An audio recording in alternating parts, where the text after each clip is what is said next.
Hello YouTube, how's everyone doing? It's Professional here. So today I have a review of the Brickade Mobile Asset Lab, and I'm really sorry this review took me some time to upload, but I've just been busy with these guides, and I've been just trying my best to cover everything that I possibly can. I don't like to rush with these things, and just make sure that I don't miss anything. But anyways, we're going to be talking about this new vehicle here and reviewing it, and I'm also going to have a separate video, a whole breakdown of the business coming up. But in this video, we're going to be focusing on the vehicle itself and how it handles, and some things that you might actually not know about it, some abilities. But anyways, the Brickade Mobile Asset Lab, in order to get this vehicle, like I said in my setup video, you just basically have to complete the first dose story missions, and it's this, once you complete the 6th mission, you unlock this vehicle, and the upgrade for it is $750,000. That's after your first setup mission. You just go to a random warehouse, the yellow marker on the map, go to the closest one, and you just complete the mission, bring the cargo back, and then you can pay for the $750,000 upgrade. Now, this vehicle is almost pretty much free, and the reason that I say that is because you get paid for the story missions, and you are gonna make your money back really quickly. This DLC is not very expensive. $750,000 just to upgrade the truck, but if you want to get the extra upgrades like the armor, the speed, you're probably gonna be spending close to around $1 million again. But like I said, I consider it very affordable compared to a lot of the other vehicles in the game that are extremely expensive. So this vehicle is pretty fast, like the original Brickade. If you're going down a straight line, it'll get you there pretty fast, going down the highways, no problem. It doesn't have that great handling, though, when it comes to turns. Now, I want to thank also my friend Sebi, a Complete Quiz, and Brandon for helping me out with this review. But we're doing a speed test. I decided to race it against the Terabyte and also against the Pounder Custom, because that's two other special vehicle types, Terabyte, is a vehicle that runs all the businesses from it, and, Pounder Custom is from the nightclub, DLC, where you can sell, product from that. And as you guys can see from the test here, I let them go first because I wanted to see if I could catch up to them. And the Brickade, a mobile drug lab, is much faster than a Terabyte. It will eventually pass a Terabyte, no problem. But the Pounder, on the other hand, Pounder Custom, you guys see that I wasn't able to catch up to him. And now look at this right here. So here we did a second test, and here, I started off at the exact same time as them, and you can see that the Pounder Custom is actually catching up to me. So we don't have that much space on the airport. It's the straightest line that we got, but you see, I passed the Terabyte, no problem. However, though, Pounder Custom was catching up to me. If we do a race, we do the Pounder Custom versus the Brickade, and we just do a race going straight down the highway, it's a completely different story. Eventually, the Pounder Custom does catch up to the Brickade, and we'll pass it. As you guys can see, my friend right here passed me. And we raced all the way from a little bit north of Los Santos, near the dam, all the way up to Paleto Bay. And basically, the Pounder Custom got there like around 10 seconds quicker, even though I had a head start. So the Pounder Custom is a little bit faster, but it's not, an insane difference when you really think about it. However, though, even though the Pounder Custom has an overall faster top speed, I'll tell you this, the mobile drug lab, the acid lab, will still get to whatever place you're going to generally faster. Why? Why will the mobile drug lab get there faster if the Pounder Custom, if it has a faster top speed? The reason is the RAM. Now, you can see both vehicles actually have a RAM on them, and the RAM on the Acid Lab is actually really good. Like, this will smash things out of the way. I would compare it basically to the Phantom Wedge. The last time I can really think about it, when we had gotten a really good RAM on a vehicle, was with the Phantom Wedge. We've had other RAMs like Arena War vehicles and stuff, but they weren't good. Vehicles would get stopped constantly, they get hooked onto things. But with this RAM, you can pretty much just smash things out of the way, no problem. And as you guys can see right here, I can even make buses go fly like it's nothing. And when you smash into these vehicles, it barely affects the speed. I mean, it affects it a tiny bit, but it barely affects the speed. A lot of vehicles with Rams on it, their speed is heavily affected. Now, if you take a look, I did a second race here against my friend also who's in the Pounder Custom. But this time in this race, I changed the rules up for the race a little bit. And what I decided to do is, we're racing from, where we ended to where we originally started. But now, what we're going to be doing is, we're going to be ramming every single vehicle that we see, at least on our side of the road. I did switch a little bit at the end, but I'll show you guys there. So right here, you guys see, I'm just smashing vehicles that are in my way, pushing them out of the way, no problem. Now, even though my friend in the Pounder Custom has a faster top speed, when he actually smashes into vehicles, he loses a lot of speed, he loses a lot of momentum, and I'm able to actually easily get to the low drop-off before him. So, theoretically, If you have a really good driver that doesn't smash into anything, and you're just going right down the highway, Pounder Custom will win. But if you have, if you're both smashing vehicles the way you're using the Ram, the Brickade will win the ultimate speed test. That's why there's more than just a simple speed test. You also have to test the circumstances of it. So if Brickade is smashing vehicles out of the way, it'll get to whatever place is going faster compared to Pounder Custom. If there's no traffic, no crashes, Pounder Custom will win the race. And additionally, if I switch lanes and I go into oncoming traffic, I slow down a little bit more because the traffic is actually coming towards me, so there's a little bit more force when I hit it. But even when I hit big trucks, I can still smash them out of the way, no problem. This isn't compared to the Pounder Custom that you guys see me driving right here. When I drive the Pounder Custom and I smash into a vehicle, sure, I kind of push it out of the way, but I lose a lot of speed. Very easy to lose a lot of speed on that, so the Ram on this thing is really good, really well done when they designed it, Rockstar. Good job on the Ram, because we've had so many useless Rams on vehicles in the past.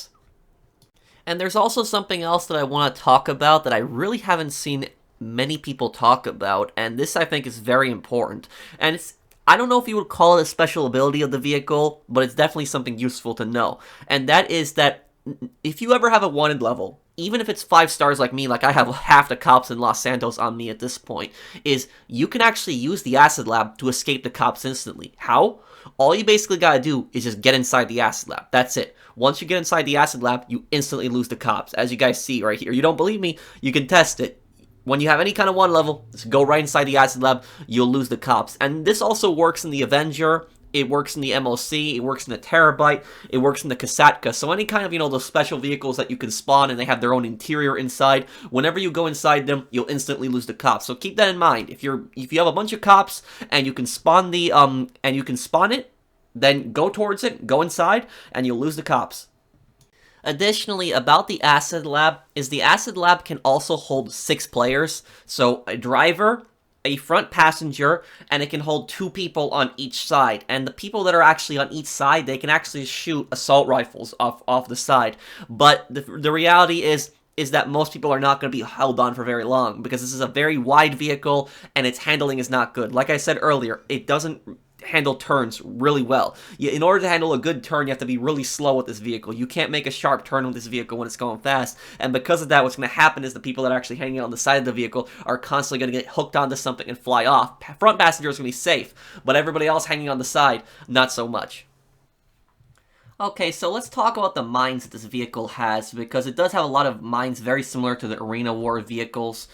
So it has, first off, it has kinetic mines. I also want to thank my friend Melon for helping with these tests, and Sebi also a little bit later on.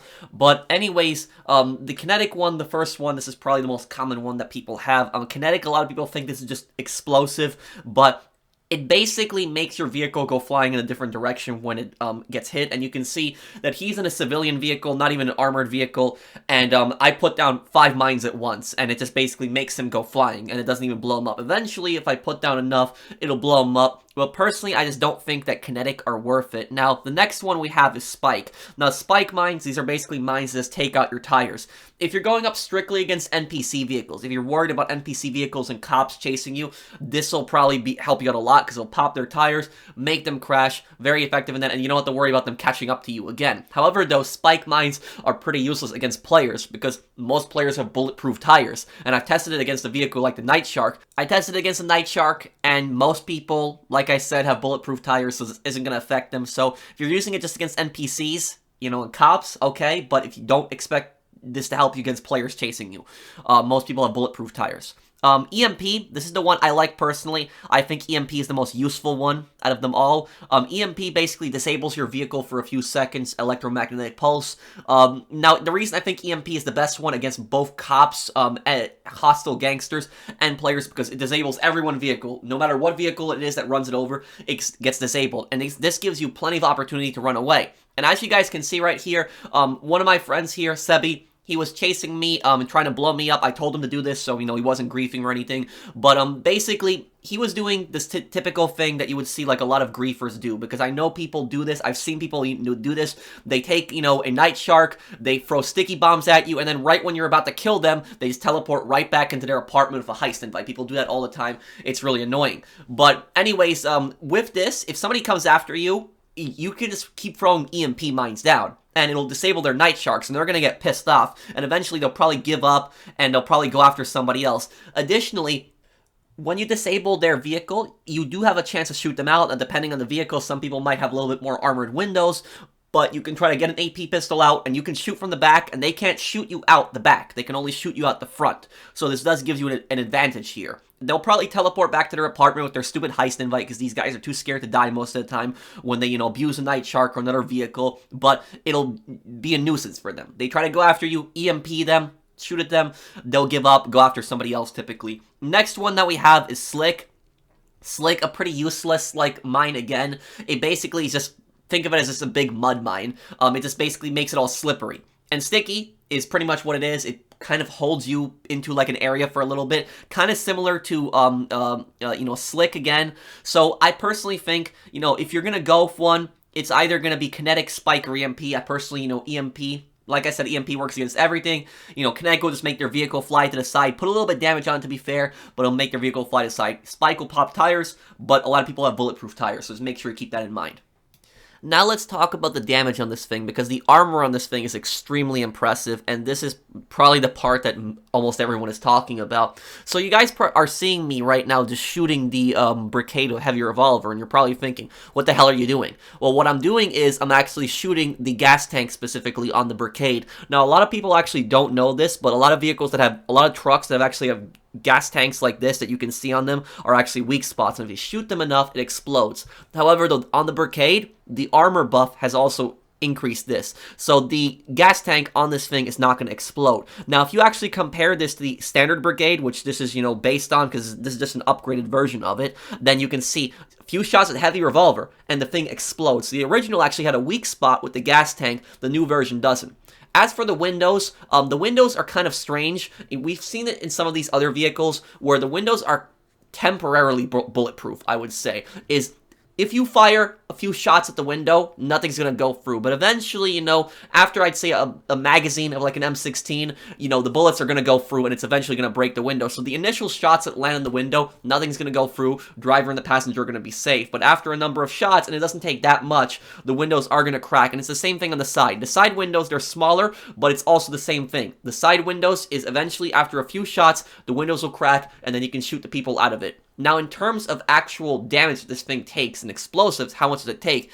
This thing actually takes 48 RPGs. I'm not joking. And I also had my friend shoot the RPGs at the gas tank to see if that would actually decrease the amount of RPGs that it takes, but no, it doesn't. So, 48 RPGs, making this one of the most armored, maybe actually the most armored vehicle in the game, but it's definitely the most armored vehicle in the game at this point. 48 RPGs. You are almost never going to blow this thing up. It's very rarely, if you see somebody in this, you very rarely will blow this up. However, though, I do have a few tips on how to blow this up. If you see somebody griefing people in this and they're trying to kill you in this, I do have a few tips on how to destroy these things, which is coming up right now. And now let me talk about some ways to actually counter this thing, because even though I see this thing as mostly a defensive vehicle, because the fact that this thing takes 48 RPGs, it's one of the most armored vehicles in the game, I can imagine people are going to grief with this thing. They're going to take advantage of the armor, try to use it to run down people, maybe AP pistol them really quickly. But anyways, take a look at this. So one way to actually get rid of the acid lab really quickly if somebody jumps you, and also I'm only advocating this for people that are attacking you in self-defense, is to use the Kanjali. The Kanjali will actually destroy the acid lab in 9 shots. And if you guys see, the acid lab is actually flipping when it gets hit with the Kanjali, not with the RPG. This thing is very sensitive to much higher, grade explosives. And on top of that, it's also, pretty sensitive to other stuff. Like, if this thing gets hooked onto stuff, it can flip a lot easier than some of the other larger vehicles in its category. And so when you get them down, when you knock them down, like with the Kanjalis, keep hitting them, do not let them stabilize the vehicle back up, you blow them up, the griefer will probably teleport back to their apartment with a heist invite, what they typically do, but at least you will temporarily stop them.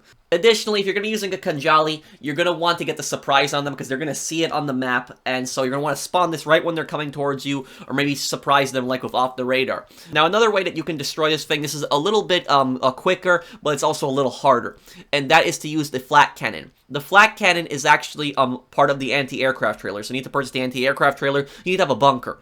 You purchase the bunker, you have the anti-aircraft trailer, you customize it, and the Flat cannon, you also need to unlock it for research. But the flat cannon is actually one of the most powerful weapons in the game. If you want to know how powerful this thing is, it can take out a fully armored insurgent in just 2 shots. That's how powerful the flat cannon is, the flat gun. So what you're going to do is you're going to need a buddy to drive you. And you don't need to drive the default, pickup truck. You can hook this thing onto an insurgent or a night shark. But the griefer, again, if they're in an acid lab, they will see the flak cannon, the anti-aircraft trailer has a symbol on the map. But you will be able to catch up to them a lot quicker. And, I was testing this also on my friends here. So it'll take 8 shots. 8 shots with the flat cannon, and this has a much faster fire rate than the Kanjali. So if you get the jump on them, they're driving around this thing, they're just trying to go after people, you can blow them up a lot quicker with this thing. Now the third way, and this is the most easiest way to, blow up the acid lab, would be the Savage. And the Savage is the easiest one for multiple reasons. Now, you might be asking, why not a laser jet?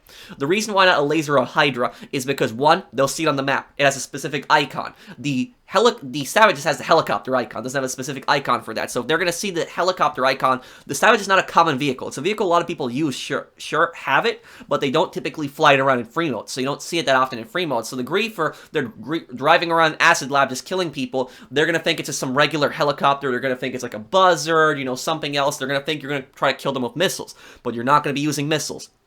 And this brings me to my second reason, is the stability. If you're using a laser and you're going to have to keep dive bombing them, and it's going to get frustrating, they're going to drive underneath a highway or something else. The Savage, on the other hand, you stabilize it. If you're a good helicopter pilot, you just blow them up, but it's going to take a lot of shots. But this is the quickest way to get them. You jump them, you get them, you just blow them up very fast. You can see right here, blew up my friend. I was telling my friend just to try to avoid me, try to drive as quickly as you can, and the second you hit them the first time, they're going to go flying, they're going to get messed up. They will probably teleport back to their apartment with a heist invite, like I said, but this is a way to stop them. This is a way to stop the acid lab. Again, I'm only advocating this if people are griefing with acid labs, but this is one way, these Kanjali, the Savage, and the flat cannon, these are ways, in my opinion, to make it a lot quicker to blow this thing up. But now, let's go on to the pros and the cons. Okay, so here we have the pros and the cons of this vehicle. So, I personally think, one of the best pros is that it's very affordable. It's just $750,000 for the upgrade, and then you're probably going to be spending around $1 million for the other upgrades. It's, it's almost really free when you think about it, because you get to unlock it, you got to complete the story, and you're getting a decent amount of money for completing the story the first time. So you're already going to have, some money in the bank just ready for this, and then you're going to make your money back pretty quickly with the business. It can hold 6 people. It can technically hold, I guess, the whole lobby, because you can just invite everybody to the back of the acid lab, but there's not going to be a lot of room. But if you want to just have people on the outside of the vehicle and the inside, two in the front, 1 driver, 1 passenger, and then 2 guys on the left and the right side. But the thing, like I said, is these people can easily fall off, but it does have that feature where it can carry other people, and they can use assault rifles on the side. Another, pro of this is that it has an amazing RAM. I was very impressed by this. I really was. When I saw the RAM on this thing the first time, I really thought that it was going to be like, a nightclub vehicle, or the RAM wasn't going to be effective, it was going to slow down the vehicle, but it's pretty much like a Phantom Wedge in my opinion, maybe even better. You just smash vehicles out of the way, it doesn't really affect the speed that much, it's good. It has good acceleration. It's not the fastest, large vehicle, like the Pounder Custom was faster than it, but it does have good acceleration for a vehicle of its size. It has a great passive business. The business I didn't really talk about here. I'm going to be making a guide breaking down the business, but I just wanted to focus mainly on the vehicle here, because like I said, I'll have a separate video for the business. That's going to be coming up, so check that one out when I do put it out, but it's a great way to make money. The fact that you can just spawn this vehicle, wherever you want, and start the sell mission when you want. It's an actual mobile business, the first time that we got something like that. It has very strong armor. This might be the strongest vehicle in the game. I'm trying to really think, but I know there's like really powerful vehicles like the MLC, the Avenger, or like some vehicles that can take already so many RPGs. So I'm just trying, I don't remember how many RPGs the MLC takes, but I know the MLC takes a lot also. But if it's not the strongest vehicle in the game, it's definitely one of the strongest vehicles in the game. It kind of surprised me, just 48 RPGs on that. And even when you try to use other vehicles, even the Savage, despite how powerful the Savage is, the Savage still has to hit it a lot. 8 shots of the flat gut cannon, 9 shots from the Kanjali, that's still insane. So the armor on this thing is just amazing. It has a mines ability. Now, these mines aren't as powerful as, for instance, like some of the nightclub vehicles where they'll blow you up, when they're chasing you. But It does have effective mines like the EMP mine, which basically can just disable their vehicle. Again, that's the mine that I personally recommend using.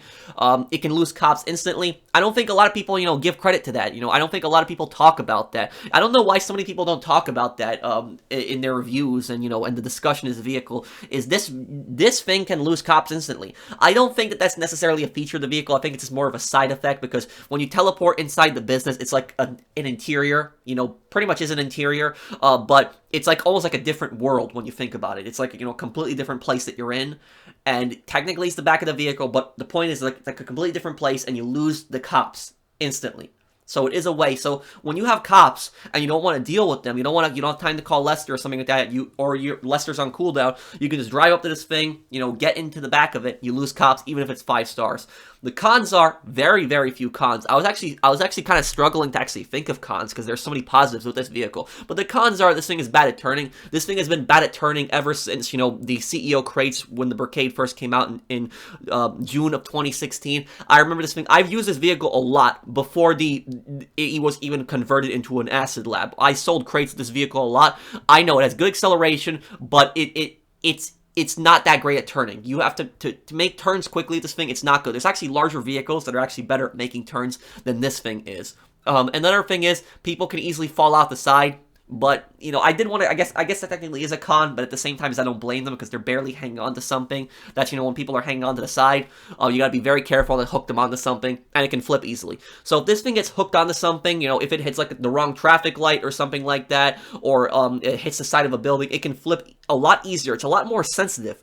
It's a big vehicle, but it doesn't feel like it's as heavy as some of the other larger vehicles in its category, if you know what I mean. And, that's pretty much it when I think about it. Yeah, I don't really think of any cons. If there's any other con, let me know in the comments down below, but that's really it. And basically how I do my reviews like this, guys, I'm sorry this review has taken some time, but this is how I do my reviews, is I break these vehicles down. I want to test everything, the damage, the windows, the speed. I want to compare it against other vehicles. So, sorry this review was like 20 minutes long. I didn't want it to be this long, but I did want to test about a bunch of things, and I was also concerned that this vehicle could be used for griefing, so that's why I wanted to include a section on, ways to counter it. So I hope that has helped.